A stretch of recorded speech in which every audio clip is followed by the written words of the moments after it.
अंडमान निकोबार द्वीप समूह पर्यटन के दृष्टिकोण से काफी महत्वपूर्ण है और द्वीप समूह का 50% जनसंख्या पर्यटन उद्योग से जुड़े हुए है।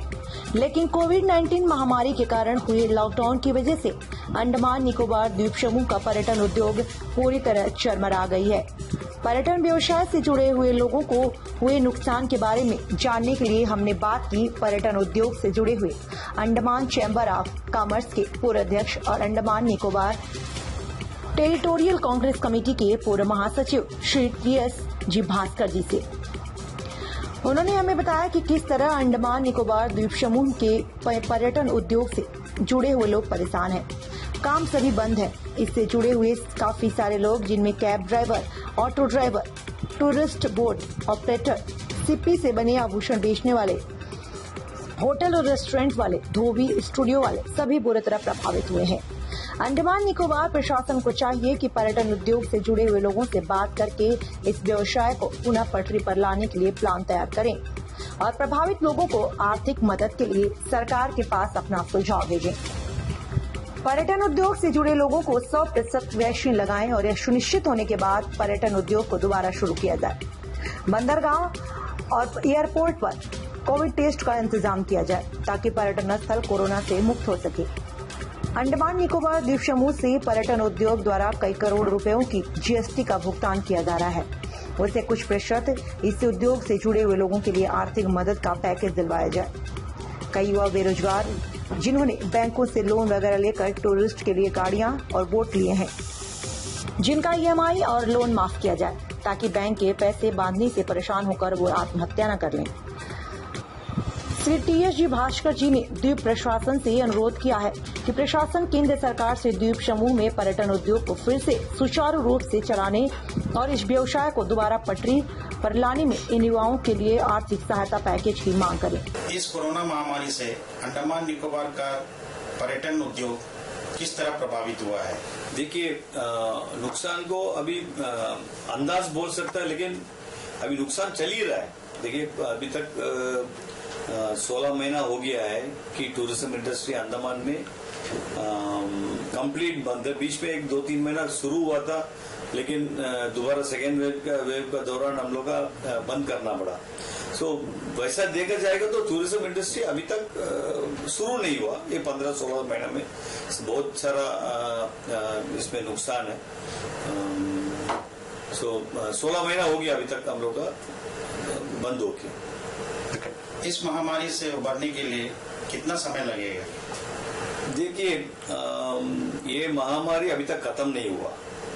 आज हमारा बहुत इम्पोर्टेंट चीज है, हम लोग जिंदा रहना बहुत इम्पोर्टेंट है। और इंडस्ट्री को खोलना बोलने से सबका वैक्सीनेशन होना है। 100% वैक्सीनेशन हम लोग हमारा प्रशासन से रिक्वेस्ट किया कि टूरिज्म इंडस्ट्री लार्जेस्ट एम्प्लॉयर है, इसलिए प्रायोरिटी में टूरिज्म में जितना भी आदमी जोड़ा हुआ है उसको वैक्सीनेशन करना चाहिए।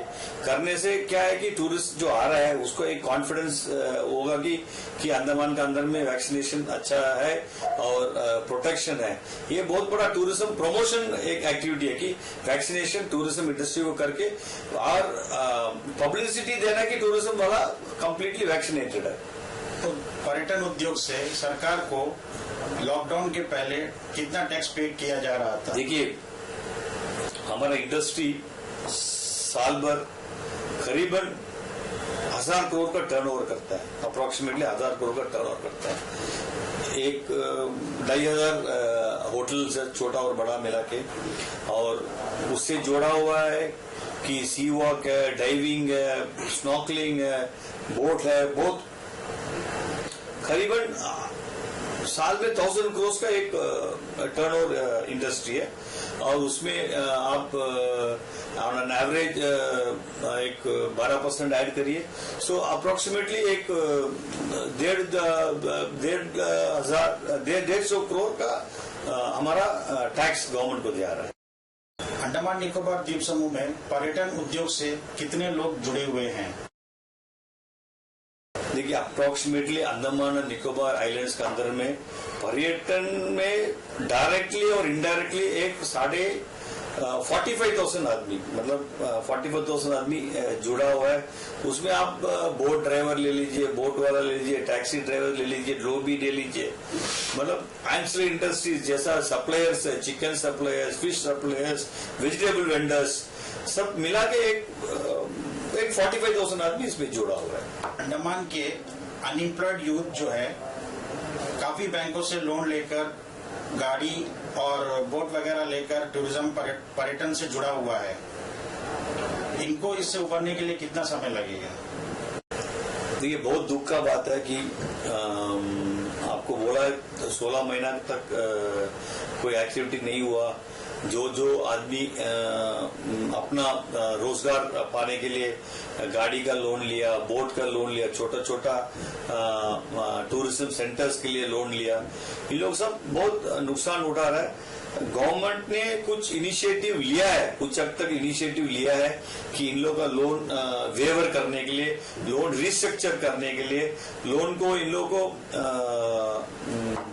अभी हमारा मेन इश्यू है कि लोन को इन लोग को छोटा छोटा लोन को माफ करना चाहिए, क्योंकि ये जो है इवन टूरिज्म रिवाइव होगा उतना फुल फ्लेज रिवाइव नहीं होगा। इन लोग अपना रोजगार करके अपना पेट पाल सकता है, लेकिन बैंक का जो इंटरेस्ट और लोन बांधने का बहुत मुश्किल हो सकता है।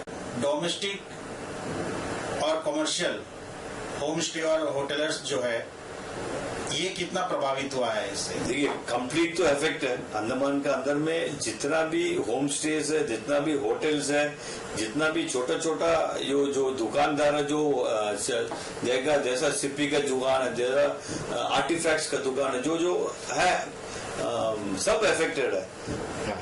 देखिए, स्टूडियोज है, आप मतलब लिस्ट बहुत लंबा है। जैसा हम बोला कि 45,000 आदमी उसमें अफेक्टेड है, और इसमें जितना भी जोड़ा हुआ है सब तो अफेक्टेड है।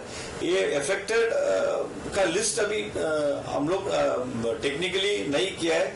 एडमिनिस्ट्रेशन का तरफ से ये करना चाहिए कि पहले अफेक्टेड आदमी का लिस्ट बहुत, मतलब एक डाटाबेस होना चाहिए। अगर हम लोग सेंटर से भी हम लोग कुछ मांगने के लिए हमारे पास पहले डाटाबेस होना चाहिए। अंत में मैं आपसे यह जानना चाहूंगा कि आप पर्यटन उद्योग और होटलर्स के तरफ से सरकार से क्या चाहते हैं? देखिए, सरकार हमेशा मदद करता ही है। ये देखिए, ये दो पार्ट है। सेंटर का मदद क्या है, एडमिनिस्ट्रेशन का मदद क्या है। सेंटर से हम लोग ये उम्मीद करता है कि जल्द से जल्द वैक्सीनेशन का ड्राइव खत्म करे। अंडमान के अंदर में 4.5 लाख का पॉपुलेशन है। अगर उसमें 3.5 लाख का पकड़िए कि वैक्सीनेशन का लायक है, 7 लाख वैक्सीनेशन जरूरत है। अगर 7 लाख वैक्सीनेशन हो गया, अंडमान एक प्रोटेक्टेड टूरिज्म डेस्टिनेशन का दौरान हम लोग उसमें मार्केटिंग कर सकते हैं। मार्केटिंग में भी सेंट्रल गवर्नमेंट का बहुत सहयोग है। जैसा सुनामी के टाइम में हुआ था, सुनामी के टाइम में अंडमान के लिए बहुत कंसेशन दिया था। जैसा इन लोगों को LTC अंडमान के लिए उस टाइम में परमिट दिया था, उसमें बहुत हमारा इकोनॉमी एक बूस्ट मिला। वैसी ये स्टेट गवर्नमेंट से बहुत बड़ा उम्मीद है कि इन लोग एक SOP रेडी करें टूरिज्म शुरू करने के लिए। क्या क्या होना चाहिए, अगर एक टूरिस्ट अंडमान में आना है, वो टूरिस्ट क्या हिसाब से आना है, whether he has to be double vaccinated, single vaccination के लिए क्या है, जो वैक्सीनेशन नहीं लिया उसको क्या है, RT-PCR चाहिए कि नहीं डबल वैक्सीनेशन का, ये सब SOPs इन लोग रेडी करना चाहिए। क्योंकि देखिए, बाकी सब डेस्टिनेशन एक एंट्री पॉइंट है। अंडमान में एक एयरपोर्ट है, उसके बाद आप हैवलॉक ले जाने के लिए एक एंट्री पॉइंट है, हैवलॉक से नील जाने के लिए एंट्री पॉइंट है, पोर्ट ब्लेयर से नील जाने के लिए एंट्री पॉइंट है, पोर्ट ब्लेयर से डिगलीपुर जाने के लिए एंट्री पॉइंट है। ये सब एक सिंप्लीफाइड फॉर्म में करना चाहिए, ताकि प्रोटेक्शन बहुत जरूरी है, लेकिन टूरिस्ट को प्रोटेक्शन का अलावा एक ईज ऑफ ट्रैवलिंग का एक बहुत जरूर है। सो ये हम लोग लोकल एडमिनिस्ट्रेशन से ये उम्मीद रखता है कि हमारा स्टेक होल्डर्स को बुलाइएगा, स्टेक होल्डर्स का क्या सजेशन है, प्लीज स्टेक होल्डर्स का सजेशन ले लीजिए, और उसमें से अगर कुछ डिफरेंस ऑफ ओपिनियन है उसमें से डिस्कस करिए, डिस्कस करके एक वाया मीडिया एक निकाल के एक it should be a win-win situation for the administration, for the tourists and the tour operators. Thank you. धन्यवाद. जय हिंद.